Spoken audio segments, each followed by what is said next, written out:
the problems that people have with me, they aren't my problems. So the idea of being petty or going back and forth, it's so beneath me because I don't have the problem. And some people that I've kind of helped behind the scenes, and to see them attack, oh, I wouldn't have let him do this, I wouldn't have said that. Why do white people pay so much attention to black people if they don't like them? You would think if you didn't like something, why would you be paying attention to it?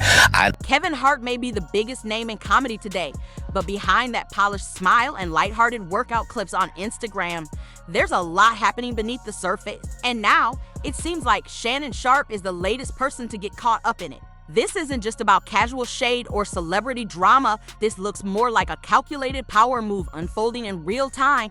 Shannon Sharpe recently lost out on a massive $100 million deal, got hit with one of the most controversial lawsuits of the year, and is now facing disturbing allegations from a 19-year-old OnlyFans model. But here's where things take a turn. Katt Williams has entered the conversation, and he's pointing fingers directly at Kevin Hart. He's saying out loud what many have quietly suspected.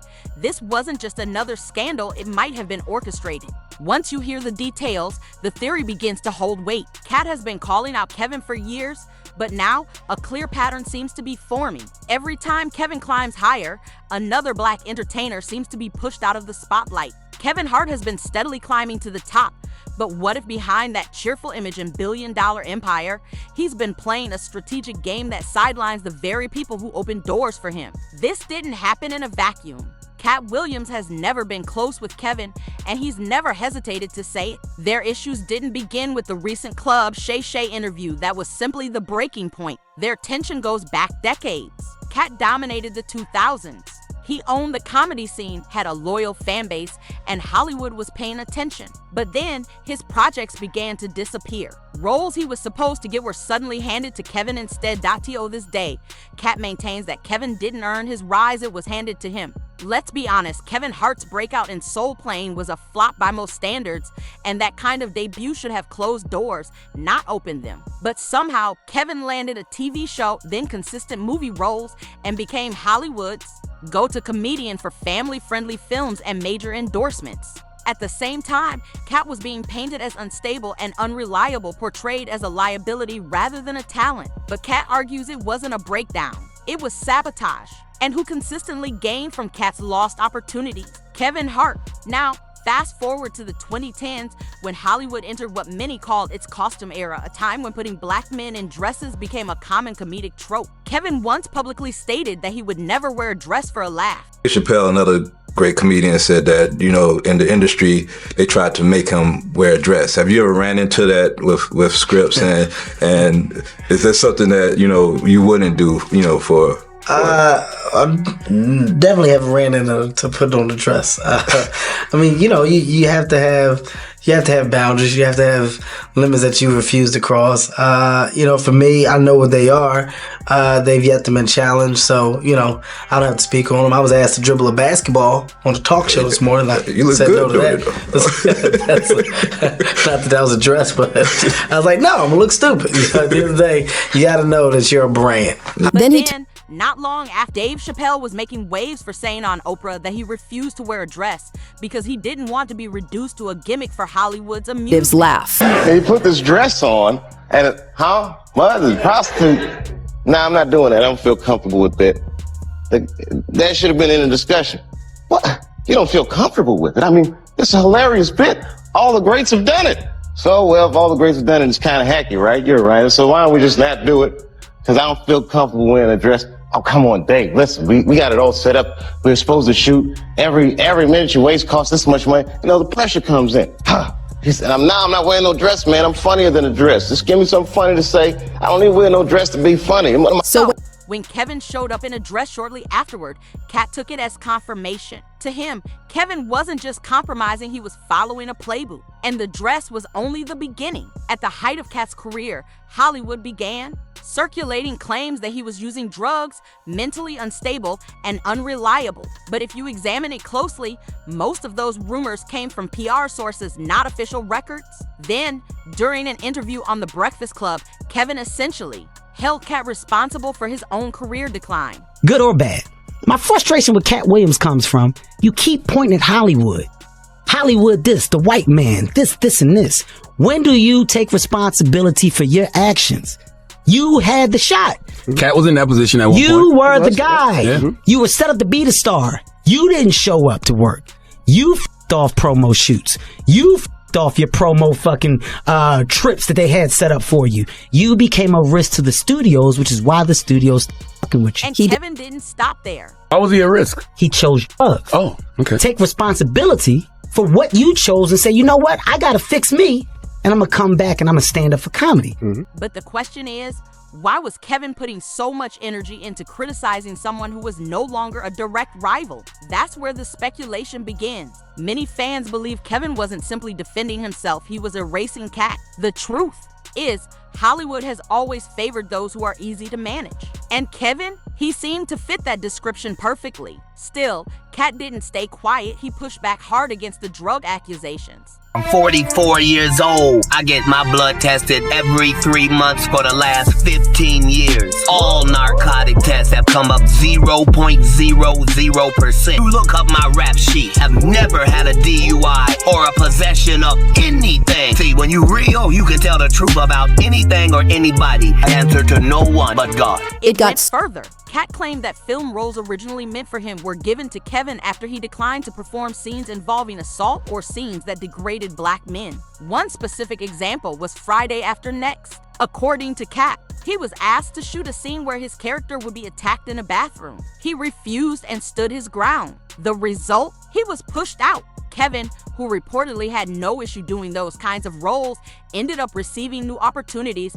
Fast forward to 2024. Katt Williams appears on Club Shay Shannon Sharpe's podcast and delivers one of the most viral interviews of the year. The most talked about moment when he started criticizing Kevin Hart once again. Literally, people expected Kevin to reply directly. He didn't. But weeks later, during an NBA broadcast, Kevin began making strange, seemingly unprovoked jokes about Katt. Another fun fact about the New York Knicks, I don't know if you guys noticed, but Katt Williams bought the Knicks. He definitely bought it. He bought the Knicks, and it's rumored that he took the Knicks back, returned them with a receipt. Yeah, you can do that. You didn't know you could do that. The first person to ever do it. Oh, they gave him a 30-day policy. He bought it for 15 days. And returned it. Yeah. So another fun fact about the New York Knicks. He made the team. He played. He played. Oh, he played. He played with the Knicks.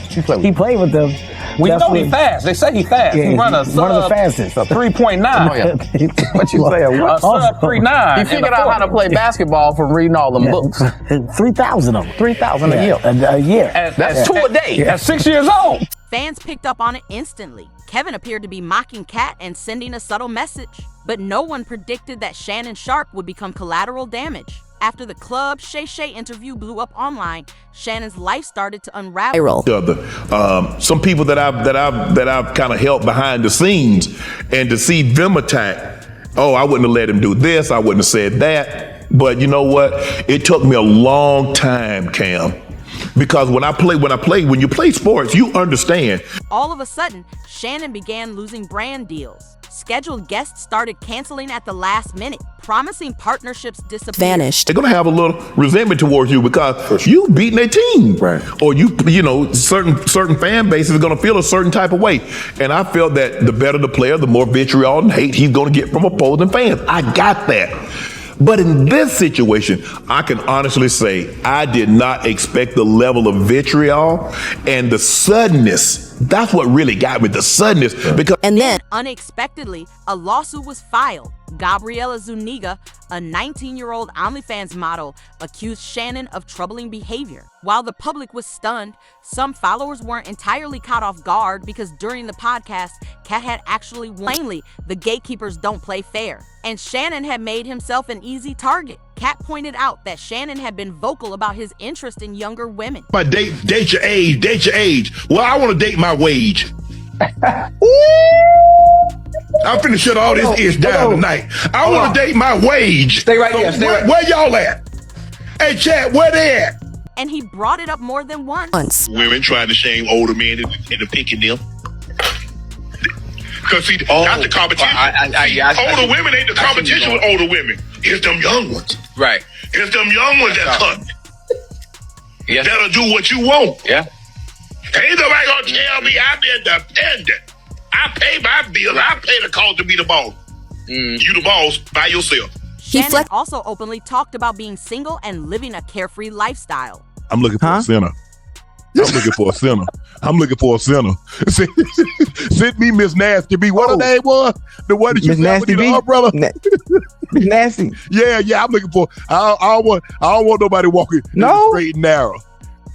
Oh, come on. Nah. I want to. Even advised him to be cautious when it came to dating white women. That was not. All of that turned into evidence against him. And with Gabriella's lawsuit now public, Katt believes Shannon walked straight into a setup. Let's break down this lawsuit that appeared out of nowhere. Shannon Sharpe is facing a $50 million lawsuit from 19-year-old Gabriella Zuniga. But let's be clear, she wasn't just a random admirer or someone he bumped into at church. Gabriella is an OnlyFans model who goes by the name She Is Carly online. She and Shannon allegedly met at a gym and began seeing each other last year when he was 54. Gabriella didn't come lightly. Her lawsuit includes highly graphic and serious claims. She accuses Shannon of coercing her into a secret relationship, participating in race-related role play, making violent threats, recording her without consent, and repeatedly groping her. She also alleges that Shannon managed to enter her apartment, building without permission, and once threatened to kill her if she tried to share her location. Almost immediately, people noticed the timing. The lawsuit dropped just as Shannon was reportedly finalizing a $100 million media deal. So people started asking, was this coincidence or calculated? And this is where things turned from questionable to strategic. Speculation grew around how Gabriella even became part of Shannon's world and how she came out swinging with such strong legal support. That's when Jaguar Wright's name entered the conversation. Jaguar suggested Gabriella wasn't just another social media figure, she had ties to a very influential Hollywood family, specifically the Zunigas. Yes, as in Daphne Zuniga, the actress from Melrose Place, who is rumored to be part of the same inner circles as Kevin Hart. Now, I'm not going to say her first name, but the family name that she holds is Zuniga. I've been researching, trying to figure out if she's related to the Hollywood Zunigas.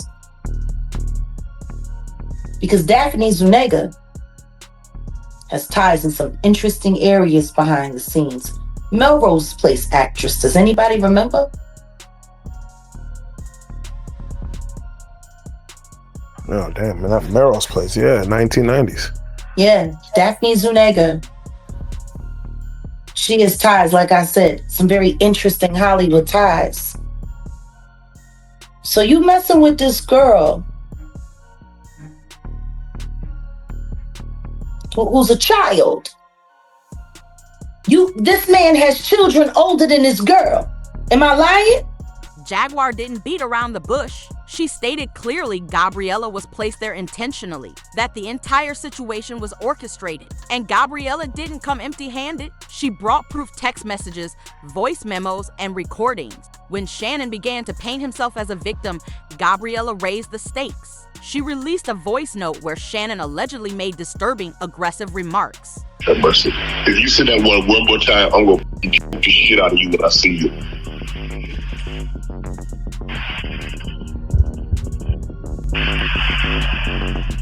Thank you. Okay. Well, I don't want to be. Yes, you do. I don't think you have a choice in the matter. Fans were escalated further when fans learned Shannon's legal team had confirmed he offered Gabriella $10 million to settle the issue privately. Does that confirm guilt? Not necessarily, but it certainly shows concern. Think about Shannon's situation, deals falling apart, public image taking hits. That's when people began speculating, hold on, maybe Kevin Hart made some calls. After all, Kevin has connections at every major studio, network, and streaming service. He's considered Hollywood's safe bet. He hosts big award shows, stars in family-friendly films, and shares tequila ads with The Rock. If Kevin quietly labeled Shannon a liability, that alone could shift industry support.